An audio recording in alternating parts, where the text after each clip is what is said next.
would like to hear clearer answers to that question. That is,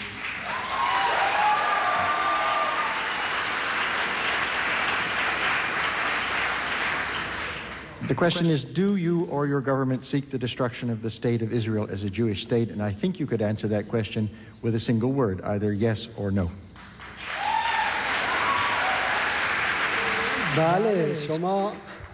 You ask the question and then you want the answer the way you want to hear it. Well, this isn't really a free flow of information.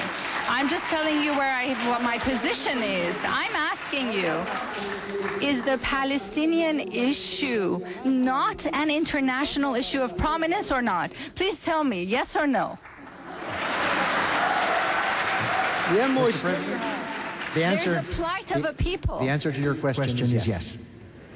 Well, thank you for your cooperation. We recognize there's a problem there that's been going on for 60 years. Everybody provides a solution, and our solution is a free referendum. Let this referendum happen, and then you'll see what the results are. Let the people of Palestine freely choose what they want for their future. And then what you want in your mind to happen there will happen and will be realized. Which was posed by President Bollinger earlier and comes from a number of other students. Why is your government providing aid to terrorists? Will you stop doing so and permit international monitoring to certify that you have stopped? Well, I want to pose a question here to you. If someone comes and explodes bombs around you, threatens your president, members of the administration, kills the members of the Senate or Congress, how would you treat them? Would you award them, or would you name them a terrorist group? Well, it's clear. You would call them a terrorist. My dear friends, the Iranian nation is a victim of terrorism. For 26 years ago, where I work, close to where I work, in a terrorist operation, the elected president of the Iranian nation and the elected prime minister of Iran lost their lives in a bomb explosion. They turned into ashes. A month later, in another terrorist operation, 72 members of our parliament and high-ranking officials, including 4 ministers and 8 deputy ministers' bodies were shattered into pieces as a result of terrorist attacks. Within 6 months, over 4,000 Iranians lost their lives, assassinated by terrorist groups. All this carried out by the hand of one single terrorist group. Regretfully, that same terrorist group now, today, in your country, is operating under the support of the U.S. administration, working freely, distributing declarations freely, and their camps in Iraq are supported by the U.S. government. They are secured by the U.S. government. Our nation has been harmed by terrorist activities. We were the first nation that objected to terrorism and the first to uphold the need to fight terrorism. Mr. President, a number of people have asked. We need to address the root causes of terrorism and eradicate those root causes. We live in the Middle East. For us, it's quite clear which powers sort of incite terrorists, support them, fund them. We know that.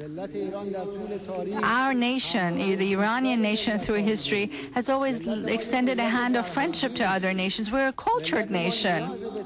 We don't need to resort to terrorism. We've been victims of terrorism ourselves. And it's regrettable that people who argue they're fighting terrorism, instead of supporting the Iranian people and nation, instead of fighting the terrorists that are attacking them, they're supporting the terrorists. and then turn the fingers to us. This is most regrettable.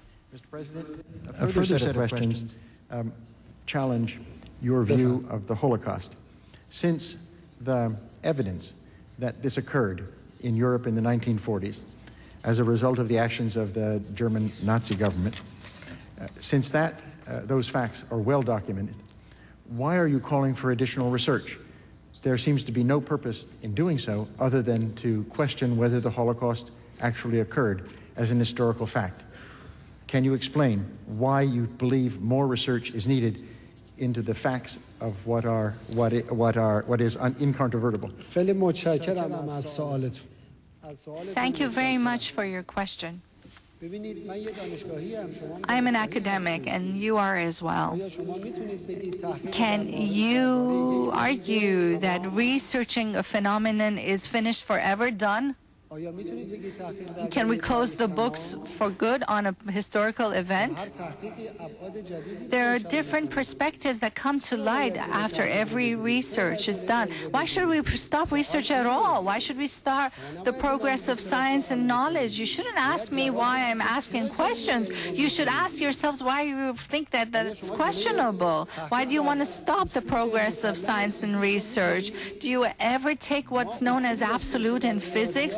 We had principles in mathematics that were granted to be absolute in mathematics for over 800 years, but new science has gotten rid of those absolutism, come forward other different logics of looking at mathematics, and sort of turned the way we look at it as a science altogether after 800 years. So we must allow researchers, scholars to investigate into everything, every phenomenon, God, universe, human beings, history, and civilization. Why should we stop that? I'm not saying that it didn't happen at all. This is not that judgment that I'm passing here. I said in my second question, granted this happened, what does it have to do with the Palestinian people? This is a serious question. There are two dimensions. In the first question, let me pursue this a bit further. It is difficult to have a scientific discussion if there isn't at least some basis, some empirical basis, some agreement about what the facts are. So calling for research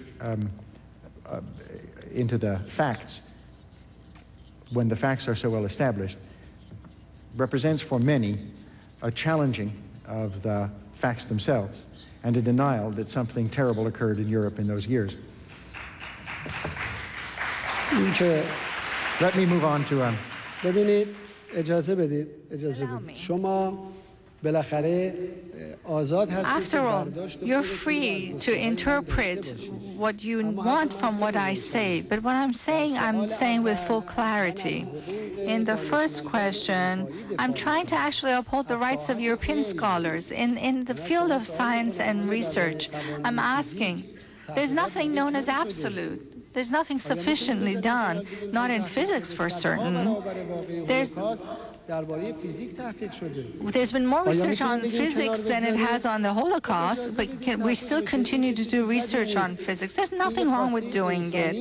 This is what man wants. They want to approach a topic from different points of view. Scientists want to do that, especially an issue that has become the foundation of so many other political developments that have unfolded in the Middle East in the past 60 years. Why do we stop it altogether? You have to have a justified reason for it. The fact that it was researched sufficiently in the past is not a sufficient justification in my mind.